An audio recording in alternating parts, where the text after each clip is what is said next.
Meu nome é Eduardo Castanho e sou legista há mais de 20 anos. Nunca acreditei em superstições, lendas urbanas ou qualquer tipo de fenômeno sobrenatural. Meu trabalho sempre foi guiado pela ciência, pelo racional. O que os outros chamam de assustador, eu chamava de rotina. Até aquela noite, até encontrar o cadáver de Dona Elvira. Era uma noite fria de outubro quando recebi o corpo.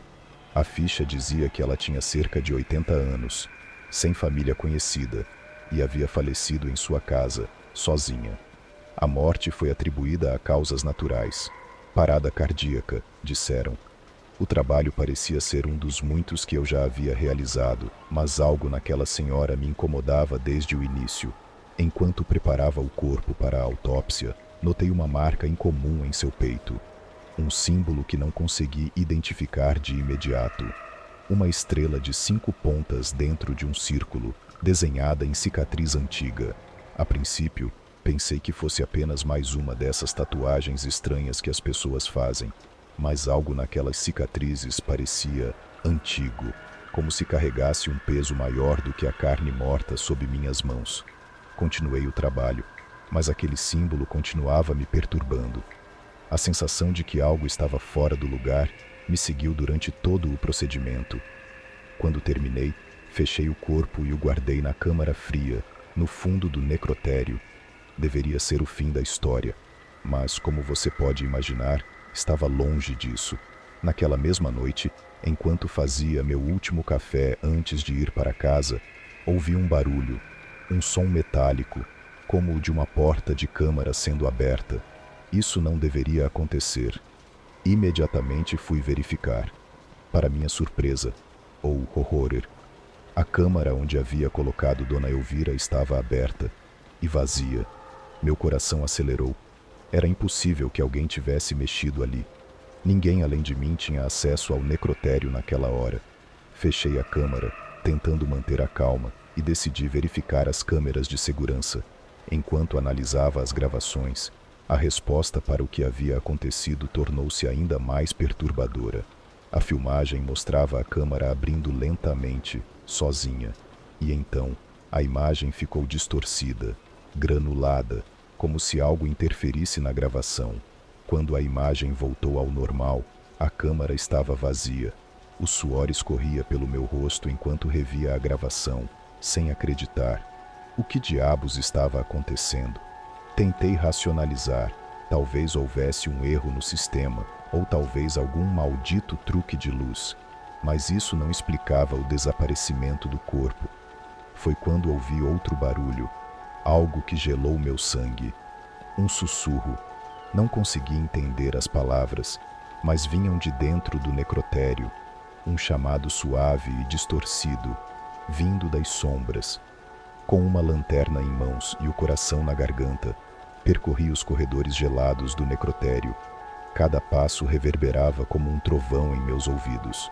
O ar estava mais frio do que o normal, quase insuportável. Virei a esquina e lá estava ela, Dona Elvira.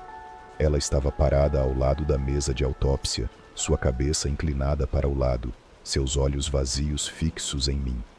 Aquele sorriso, um sorriso distorcido, impossível, que parecia se estender além das capacidades humanas. Eu estava paralisado. Não havia lógica, não havia ciência que explicasse o que eu estava vendo. Ela não deveria estar ali, mas estava, e pior, começou a se mover.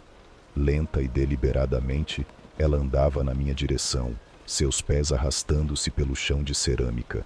Meu corpo finalmente reagiu.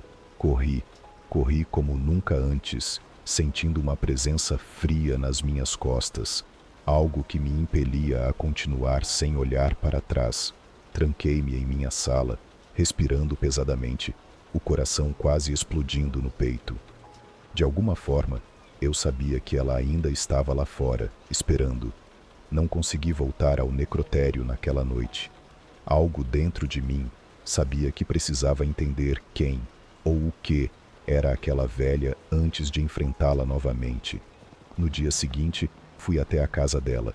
Era uma construção antiga, isolada, no bairro mais esquecido da cidade. Ao bater na porta, ninguém respondeu, mas a sensação de estar sendo observado me acompanhou o tempo todo.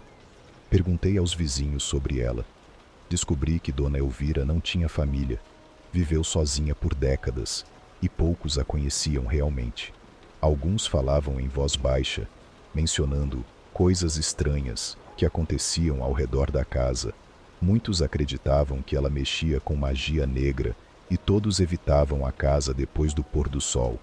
Ela era uma bruxa, diziam. Confesso que nunca acreditei em histórias de bruxas, mas depois do que vi na noite anterior, estava disposto a considerar todas as possibilidades. Decidi investigar mais. Consultei alguns livros antigos e, com a ajuda de um conhecido estudioso de ocultismo, descobri o que aquele símbolo em seu peito significava. Era uma marca de proteção, mas não para protegê-la de algo externo. Era para manter algo preso dentro dela. A revelação foi perturbadora. Ela havia morrido, mas seu espírito ou alguma coisa que habitava seu corpo ainda estava ativo. Eu precisava agir, e rápido. Voltei ao necrotério naquela noite, preparado para enfrentar o que quer que estivesse assombrando aquele lugar. Carregava comigo uma cruz, um frasco de água benta e as instruções para um ritual de exorcismo. Nunca fui religioso, mas estava disposto a tentar qualquer coisa. O necrotério estava mais frio do que antes. O ar era denso, pesado, como se algo invisível estivesse me pressionando. O silêncio era absoluto, exceto pelo som dos meus passos. Quando cheguei à câmara fria, ela estava lá, deitada na mesa de autópsia, como se estivesse esperando por mim. O corpo estava imóvel, mas eu sabia que ela não estava morta, pelo menos não completamente. Iniciei o ritual. As palavras saíam hesitantes da minha boca, e a cada frase, a sala parecia tremer levemente. O cadáver de Dona Elvira começou a se mover, convulsionando, como se algo estivesse tentando escapar de dentro dela. Os sussurros voltaram, mais altos, mais claros, palavras em uma língua que não conhecia, mas que instintivamente reconheci como uma ameaça. Continuei, forçando-me a não parar, mesmo quando as luzes começaram a piscar e o ar se encheu de um cheiro nauseante de carne podre. Em um instante final de desespero, aspergi a meu água benta sobre o corpo e gritei as palavras finais do ritual. Então, tudo parou. O corpo de Dona Elvira ficou imóvel. As luzes se estabilizaram e o ar voltou ao normal. Ela estava morta novamente, verdadeiramente morta desta vez. E alguns vizinhos decidimos que o melhor seria cremar o corpo. Ela não tinha família, ninguém reclamaria. O crematório estava vazio naquela noite e assisti em silêncio enquanto o fogo consumia o corpo da bruxa. Desde então, o necrotério voltou à normalidade, mas algo em mim mudou. Voltei ao meu trabalho, mas o ceticismo que sempre carreguei se foi.